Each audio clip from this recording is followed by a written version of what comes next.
Virginia Beach has always been a city caught between worlds. Since the English colonists first landed at Cape Henry in April of 1607, this stretch of Atlantic coastline has been a witness to history: arrivals, departures, wars, and reinvention. By the late 19th century, the city was marketed as a seaside escape. A single hotel, linked by railroad to Norfolk, transformed the quiet stretch of shoreline into a bustling resort. But Virginia Beach was never just about tourism. Over the decades, it grew into a sprawling community, a place where vacationers mingled with long-time residents, and where military families arrived in steady waves, carried by the shifting tides of deployment orders. By 1991, Virginia Beach was home to one of the largest naval air stations on the East Coast. Military housing dotted the city like small self-contained villages, each with its own heartbeat. Rows of near-identical homes, front yards with bicycles left on the grass, and the constant hum of aircraft overhead defined these neighbourhoods.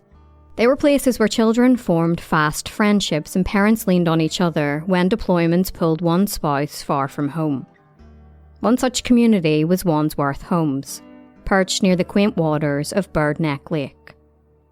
The lake itself was unremarkable on a map, but for the families who lived nearby, it was a familiar backdrop. Kids fished for bass on hot summer afternoons, skipping stones across the still waters, while the smell of barbecues drifted from backyards. Bird Neck Lake felt safe, ordinary, a place where children could roam without their parents worrying too much.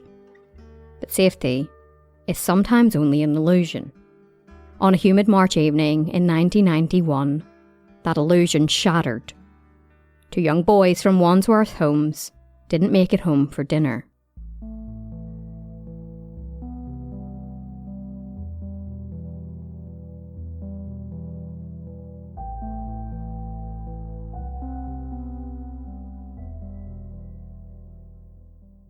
Nine-year-old Daniel Geier was born in Anniston to Gary and Valerie Geier. He was part of a large and lively family, with 3 daughters and another son. The Geiers had moved to Virginia Beach 3 years earlier, when Gary's posting with the Navy brought them to Bird Neck Lake. Like many military families, they knew the rhythm of constant change. New cities, new schools, new friends. It was a lifestyle that required resilience, especially from children, but it also came with a ready-made support network. In military housing, neighbours often become stand-in family. And 9-year-old Daniel thrived in that environment. Neighbours recalled him as a bright, outgoing boy, always quick to smile. He was constantly in motion, pedalling his bicycle through the complex, stopping to chat or joining in a pickup game with friends. His presence was one of those constants you barely noticed until it wasn't there. One friend, Kenneth Lester, remembered, "Dan was a real good little kid. He was always happy. You could tell he had a real nice family. He was always happy and he always had a smile on his face. He was just a real good kid." Wherever Daniel went, another boy was usually close behind. 7-year-old Ashley Christopher Weaver, known to everybody as Scot, lived just a few doors down. His nickname had come from his birthplace, Scotland, though Virginia Beach was the only home he really remembered. Like Daniel, Scot was part of a Navy family. He was the eldest of 5 children born to Robert and Tamara Weaver. His mother, Tamara, was serving as an electrician's mate aboard a Navy ship in the Persian Gulf at the time. His father was holding down the fort at home with the children, but he too was in the military. Scot missed his mother deeply when she was deployed, but he wrote to her faithfully, filling his letters with updates from home. Reverend D.R. Statton, who knew the family, described him simply: "He loved people, he loved to explore, seldom was he still." Together, Daniel and Scot made the most of their freedom. The military housing complex was their playground, and Bird Neck Lake was the backdrop for their adventures. They fished, rode bikes, and explored the wooded areas of the neighbourhood. For boys their age, it was the kind of childhood that felt both boundless and secure. But one evening in 1991 would prove that even in places built on structure and community, tragedy can arrive quietly, without warning.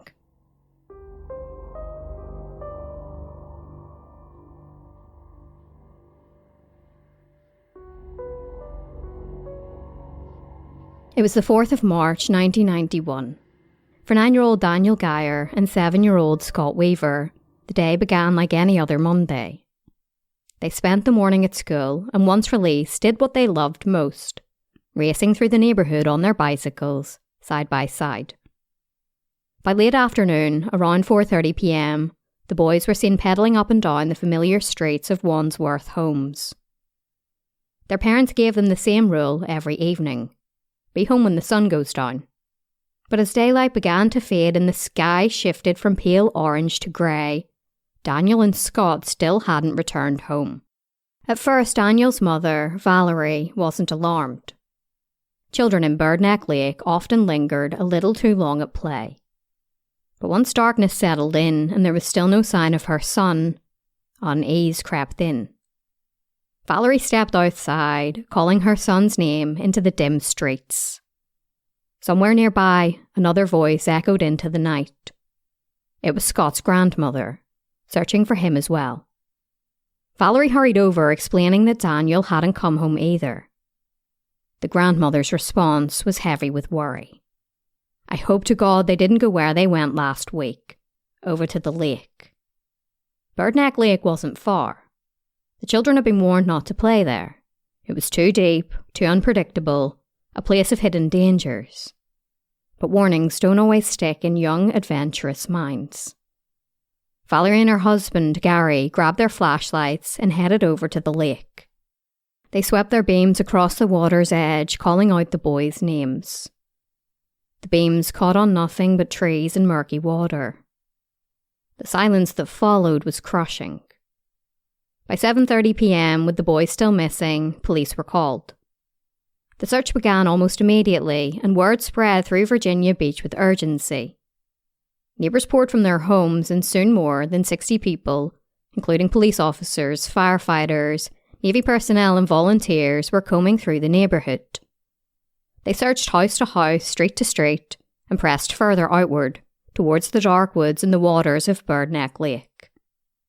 The lake, which was really just a flooded borrow pit, sat just south of the Navy amphibious base. Encircled by thick woods and dotted with smaller bodies of water, it was treacherous terrain. Still, the searchers pressed forward. As they neared the waterline, something caught the beam of a flashlight just beneath the surface. It was a small bicycle, its wheel bent at a strange angle. It was carefully pulled from the lake. It belonged to Scot. Hope that the boys had simply wandered off began to shrink. Searchers turned their focus deeper into the woods and around the swampy edges of the lake. Divers entered the water despite the hazards. Submerged trees, debris, and jagged construction material made every step uncertain. And in those depths, anything could remain hidden. Around 30 to 40 yards away, another discovery surfaced. Daniel's bicycle, half submerged in swamp water, its frame caked in mud. By 11 p.m, the dangers of night, diving forced police to suspend the water search. The darkness was far too consuming, and the risk was too great. But on land, the hunt continued. Volunteers with flashlights swept through the woods in lines, calling out the boys' names into the night air. At 3:45 a.m, searchers briefly stopped to regroup, before pressing on again. Karen Lincoln, a dispatcher for Virginia Beach Police Fire and Rescue, recalled how the case drew people far and wide. They've had people volunteering from all over the state with tracking dogs to come out and help. Through the night, the search pressed forward. Every passing hour weighed with dread.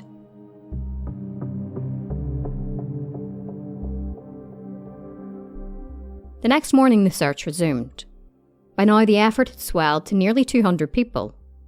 Volunteers came from all across Virginia Beach and beyond, shaken by the disappearance of 2 young boys in a community where children were supposed to feel safe. Searchers spread out across the woodland surrounding Birdneck Lake.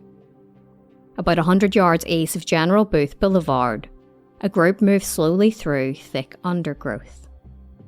On one side was a residential street, on the other a public campground. One searcher, James McKinsey, was watching the ground as he picked his way over branches and fallen leaves. Then something in the distance caught his eye. A shape, too small, too out of place among the tangled brush. He stepped closer, heart pounding. As he neared, he froze. A tiny hand was sticking out from beneath a pile of leaves and branches. Blonde hair glinted faintly beneath the debris. James staggered back in horror before calling the police over. The area was quickly sealed off. Officers saw what James had seen: a crude pile of tree limbs, branches, and forest debris. Many of the branches bore fresh cut marks, as though they had been deliberately sawn down with a knife to create this makeshift cover. One by one, the items were carefully removed. Beneath them, lying side by side, were the bodies of Daniel Geier and Scot Weaver. Both boys were fully clothed, but their clothes were saturated in blood. Their throats had been slashed. The search was finally over. As the boys' remains were prepared for transport to the medical examiner's office, the unimaginable task of notifying their families fell to Navy personnel. None of the parents had slept through the night. They'd waited by the phone, joined the searches, clung to the hope that the boys were hiding somewhere, safe. Gary and Valerie Geier were standing outside when the officers approached. The moment Valerie realised what they were there to say, her body crumpled. She sobbed, "No, it can't be. They've got to be okay." A short distance away, Robert Weaver was told of his son's death. Scott's mother Tamara was serving aboard the USS Yellowstone in the Persian Gulf. Word was sent to her immediately. She was flown back home at once, a military mother summoned back to face the most devastating news imaginable. Over at the medical examiner's office, the fathers were asked to do what no parent should ever be asked to do. They had to identify their sons' bodies. Afterwards, Gary slammed his fists against the canopy of a pickup truck and shouted, "Get that son of a bitch." Autopsies then revealed the brutality of the attack. Both boys had bled to death. 7-year-old Scot suffered 3 stab wounds, delivered in rapid succession. The injuries would have incapacitated him quickly, but the killer didn't stop. Scott's throat was slashed over and over until he was nearly decapitated. 9-year-old Daniel had been struck with such force that his neck was broken before his throat was slashed. He too had been slashed multiple times. The autopsies also brought an unexpected revelation. Despite initial fears that the boys might have been killed by a sexual predator, there was no sign of sexual assault. This wasn't a crime of sexual gratification. It was something else, something fueled by raw violence and rage. And now, in Virginia Beach, the search for 2 missing boys transformed into a hunt for their killer.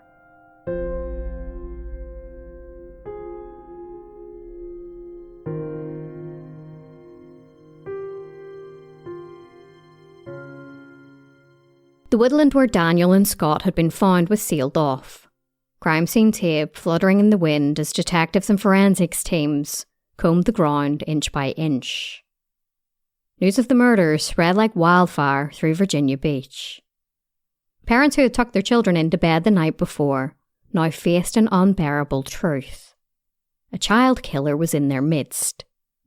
The sense of safety that military housing and close-knit neighbourhoods once offered had vanished overnight. Bennett Stea, who lived nearby, captured the raw fear that gripped parents everywhere when she said, "This is every mother's worst nightmare." For children in the community, the shock was just as profound. The woods where the boys' bodies were found wasn't just any patch of land. It was their playground. Generations of kids had built forts there, hammered together treehouse and carved skateboard ramps into the clearings. It was a place where imagination ran free. But that innocence was now gone. One boy told reporters, "We're scared. We used to play in those woods all the time, but not anymore." Adults too had long been uneasy about the area. Some had warned that the woods were no longer safe for children, pointing to signs of trouble that had cropped up regularly. Discarded beer bottles scattered across the floor, evidence of late-night parties, and what neighbours described as rough-looking kids emerging from the tree line. Others claimed they had seen youths carrying crowbars and tire irons. There's all kinds of stuff that goes on in those woods, recalled James McKinsey, the searcher who had made the grim discovery. He then added, "The children play in there, but you can tell from what's in there that there's other things that go on too." A local mother who didn't want to be named put it more bluntly.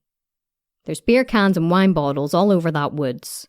You can look around and see where they have had parties in there." And police knew that these weren't just harmless gatherings. The summer before, children reported being chased through the trees by a man who was holding a knife. Around the same time, a grocery store clerk was robbed, dragged into the woods and then raped. Lieutenant Dennis Free of the Virginia Beach Police admitted grimly, "I'll guarantee you there'll be people living there during the summer." For detectives, the picture was complex.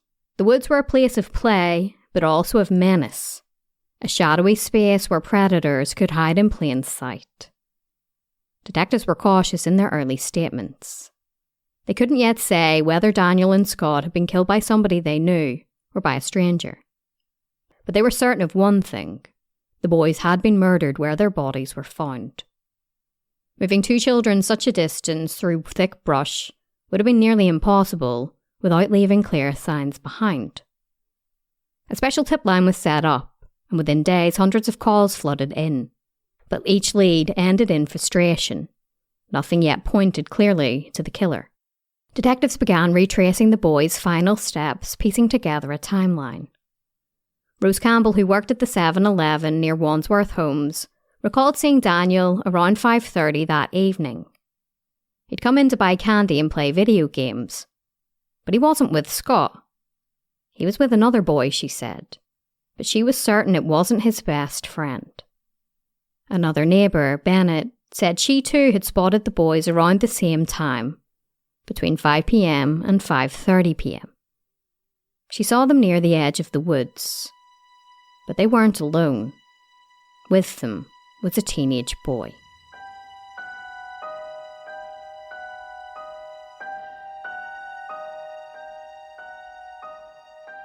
At the local schools, the tragedy of Scot and Daniel was all anybody could talk about. But at First Colonial High School, one student seemed to know more than he should. 16-year-old Shawn Novak lived in Wandsworth Homes with his parents. Neighbours knew him well. He often mowed their lawns for extra cash, including the Weavers. His family was deeply religious and regulars at church. On the surface, Shawn looked like any other teenager in the neighbourhood. But in the days after the murders, he began boasting to classmates that he had discovered the boys' bodies.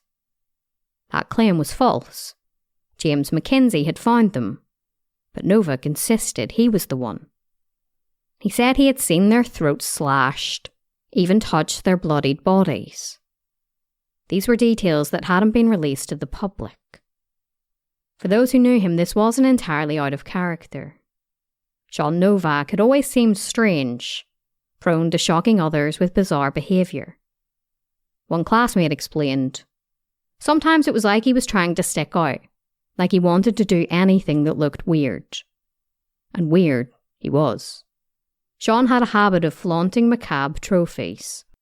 He carried a sack of animal bones, wore a dead bird's head strung around his neck, and once waved around the severed leg of a cat to discuss his classmates. When they stopped reacting, he escalated. He bragged about killing a dog next. It was always something bigger just to freak you, one friend recalled. Neighbours had noticed his oddities as well. Melita Conover remembered simply, he was kind of strange, he carried weird things. Shawn also talked to himself, or rather to objects. He could be seen muttering to tennis balls, golf balls, and even blades of grass. At school, Carrie Dupree remembered him stopping her on the stairway, warning solemnly that she had nearly stepped on a kender, The word kender came from his obsession with the fantasy game Dungeons and Dragons. In Shawn's mind, the dense woodland near Birdneck Lake wasn't just a neighbourhood playground, it was his kingdom. He created a role for the younger children who followed him, calling them his kenders, named after a mischievous, fearless race of creatures from the game. Local teenager John Cleepore explained. Shawn had like this little group of kenders, and the little kids would be in it. They'd run around just goofing off. Daniel was in that group. It was pretty much normal everyday life, but he gave a name to it and made it more interesting. Despite his eccentricities, not everybody viewed Shawn in a negative light. Some neighbours said that he was harmless, even kind. He was known to babysit younger children and often spoke about wanting kids of his own one day. Others described him as shy, a quiet loner more focused on passing grades than causing trouble. His classmate Dorinda Heinemann put it simply. He was basically a loner at school who was always trying to keep his grades up and make sure he passes. To some, Shawn Novak was just an awkward teenager with strange habits. To others, he was deeply unsettling.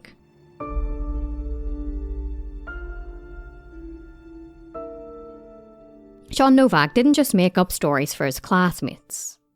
He also told his friend Donald Williamson's mother that he had seen Scot and Daniel around 5 p.m. on the day they disappeared, that he was the last person to see them alive.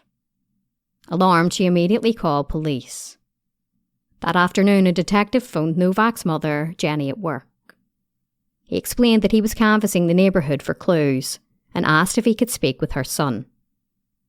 Jenny wanted to be present and she rushed home from work. But by the time she arrived, the detective had already been and spoken briefly with Shawn. Later that evening, Detective Sean Hoffman arrived at the Novak home and asked Jenny if he could question Shawn privately. He reassured her that Shawn wasn't a suspect, just a possible witness. Jenny agreed, and soon she and her son were on their way to the police station. For 2 hours, detectives questioned Shawn. He denied knowing anything about the murders, but stuck to his claim that he had been present when the bodies were discovered. Investigators knew that this was false. James had made it clear that he and his wife were the only ones there. Suspicion sharpened even further when a witness confirmed that the teenager last seen with Scot and Daniel was none other than Shawn Novak. The next day, detectives asked Shawn to return. This time, Detective Hoffman asked Jenny to step outside the interrogation room. Left alone with Shawn, he shifted tactics. He told the teenager, falsely, that investigators had found his fingerprints on one of the victims' clothing, and that a police officer had seen him in the woods before the bodies were discovered. Then he pressed harder, suggesting that maybe Shawn had stumbled upon the boys first, maybe even tried to cover them with branches. Shawn admitted he had. Hoffman pushed further. Maybe something had happened in the woods, maybe by accident. Shawn hesitated, and then nodded.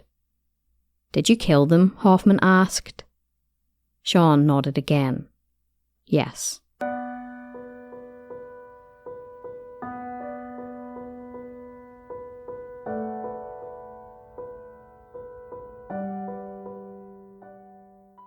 After Shawn Novak admitted to the murders, detectives read him his Miranda rights. What followed was strange, unsettling, and chilling. Novak began talking about Kender, the mischievous creatures from Dungeons and Dragons, but his description was distorted. He said that they were 4-inch tall green beings that killed others by planting parasitic worms in their paths. He laughed as he spoke about them. Moments later, he broke into sobs and began describing what happened that day. It had started like any other. Novak went to school, then hurried home, grabbed his buck knife, bought cigarettes at 7-Eleven, and headed into the woods where he often spent hours throwing his knife at trees. On his way, he bumped into Scot and Daniel. He already knew Daniel, his younger brother's best friend. Scot, however, he'd never met. The boys asked him to show them a new fort in the woods, and he agreed. As they walked, Daniel kept asking to see his knife. Near the fort, they began playfully wrestling, and Shawn said he grew concerned somebody might get hurt with the blade. He said he took it from his belt and set it up against a tree.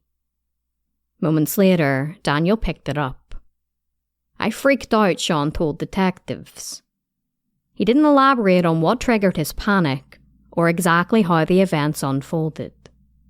He only admitted that he killed both boys, then cut branches and piled them over the bodies to conceal them. When police searched the Novak home afterward, they found in his bedroom a knife, a book on serial killers, and newspaper clippings about violent crimes in the area. The day that Shawn Novak was formally charged with capital murder, the courtroom and the community felt a sense of shock, horror, and for some, relief. Almost immediately, prosecutors requested that he be tried as an adult, a decision that would profoundly shape the trajectory of the case. Prosecutor Robert Humphrey addressed the media stating, "It may well be that we will seek the death penalty. It may well be that we won't. But I think it's premature at this point to make that decision." Word of the arrest spread quickly throughout the Wandsworth home neighbourhood. Families who had spent long sleepless nights searching for answers felt a cautious relief. 12-year-old Michael Swagger, a friend of the victims, put the feeling into words. "I feel better that they caught someone. My dad said, whoever could kill those kids must believe in the devil." On the 11th of March, Novak appeared in court for the first time. His parents sat beside him, his mother clutching his cuffed hands tightly. The judge then ordered that he be held without bond, and a psychological examination was mandated to determine whether he was competent to stand trial. The results confirmed that Novak was fully able to understand the proceedings and assist in his defence. By the end of March, the stakes had been set. Novak would face the death penalty if convicted. Humphrey addressed reporters stating, "My interest is in getting the kid a fair trial. I'm not all that concerned about what the public knows. We have a distinct possibility of putting a 16-year-old kid in the electric chair. I don't want it sent back on appeal." Novak's defence team, however, pushed back. They appealed the decision to try him as an adult, arguing that the juvenile court system would better provide counselling and protections appropriate for a youthful defendant.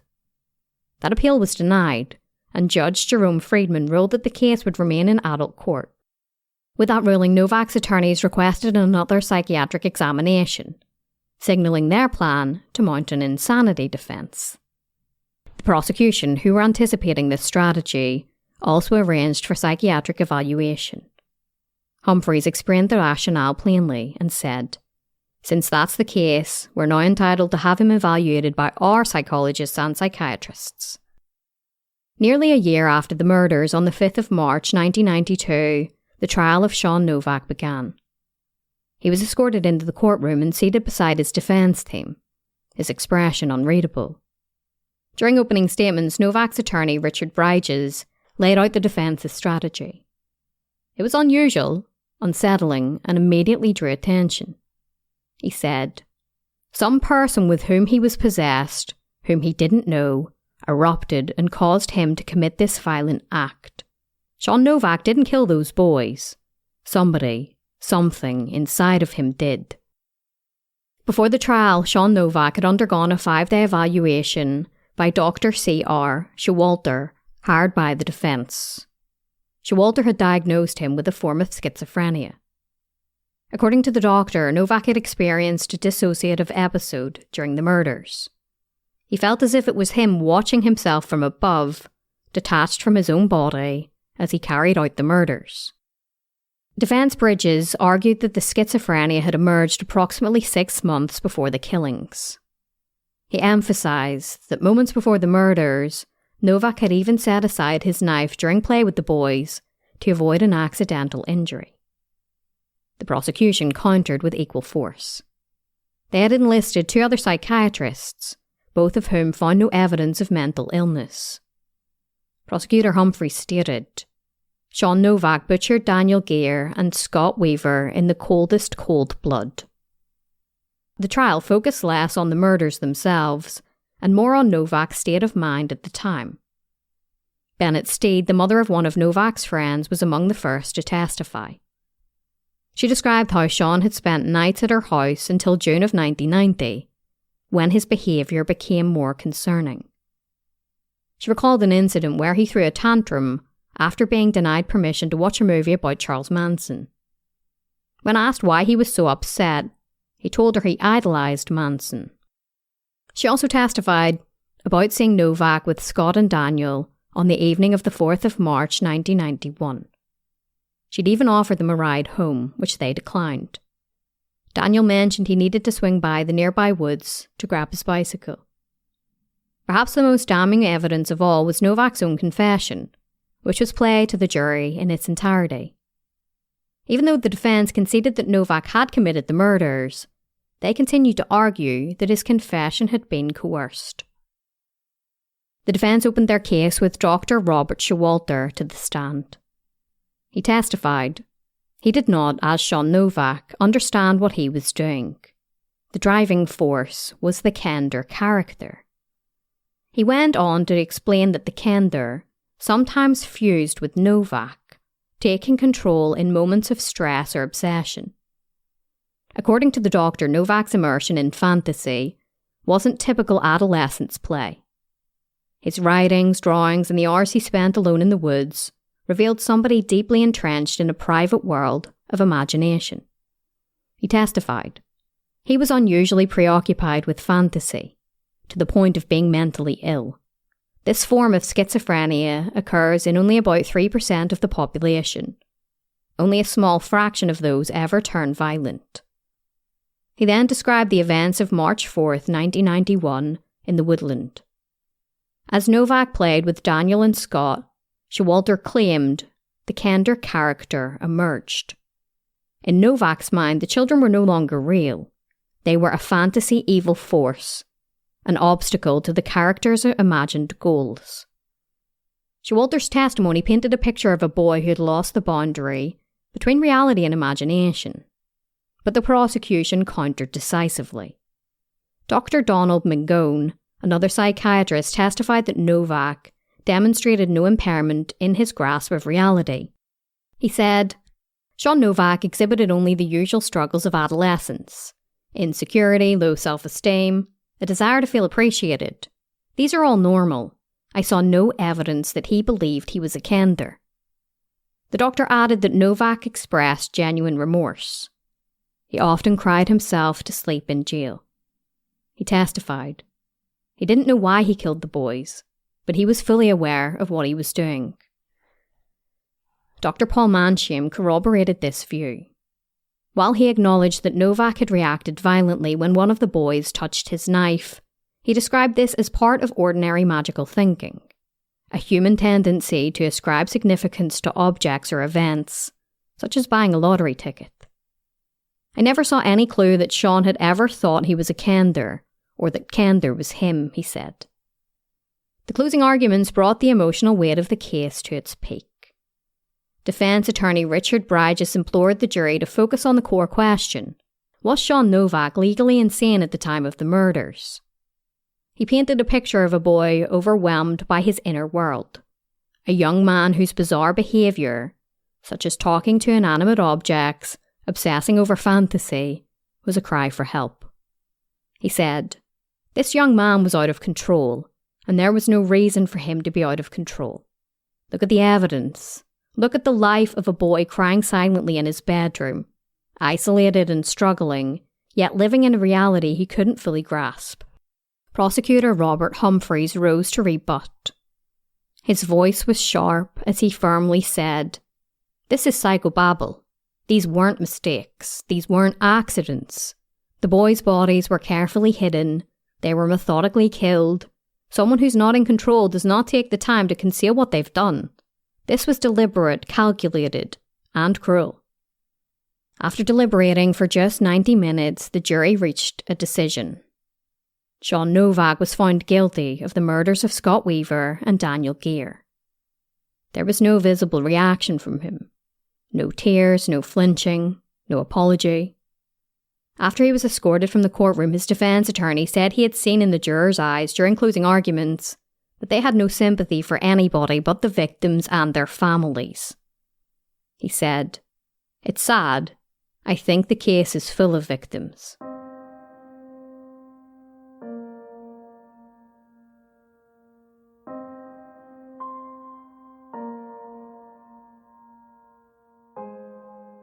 The sentencing phase of the trial began on the 4th of May. It was decided that the sentence would be up to Circuit Judge John Moore as opposed to the jury.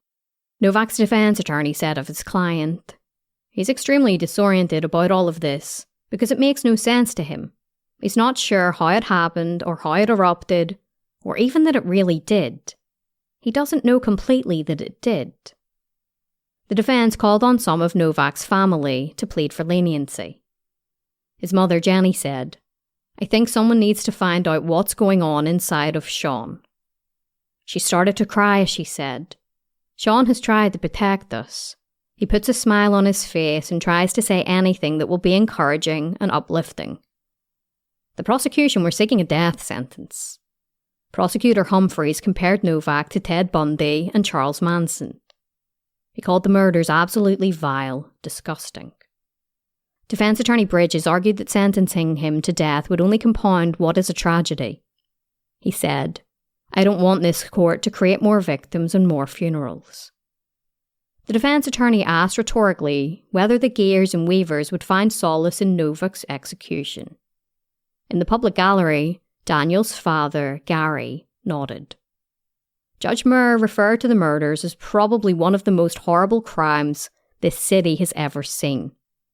He said that the absence of any clear motive suggested that Novak was a threat to kill again.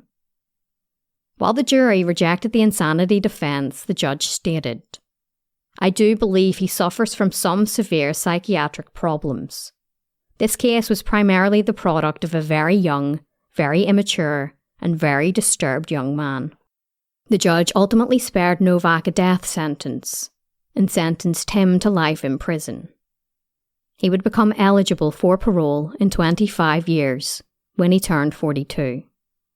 It was a compromise between justice and recognition of Novak's youth and mental instability.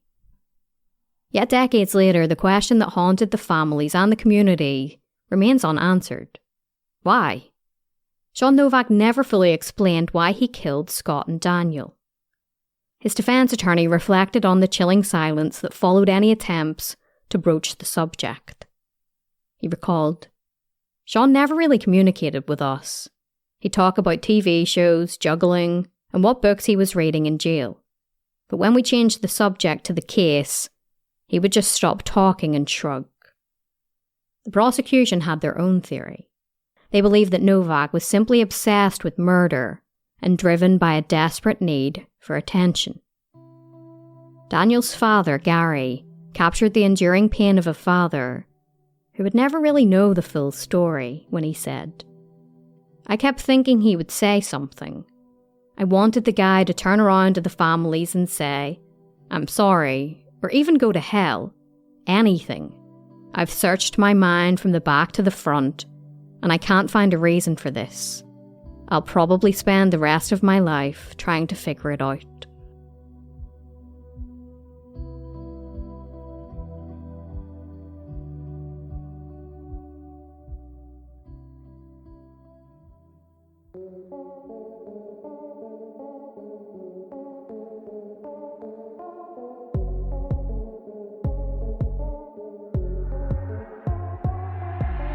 Well, that is it for this episode of Morbidology. As always, thank you so much for listening, and I'd like to say a massive thank you to my newest supporter up on Patreon, Ali.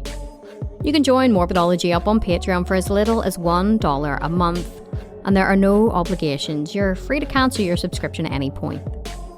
Morbidology is also now up on Apple subscriptions, where you get ad-free, early release and bonus episodes of Morbidology Plus that aren't on the regular podcast platforms. Remember to check us out at morbidology.com for more information about this episode and to read some true crime articles. Until next time, take care of yourselves, stay safe, and have an amazing week.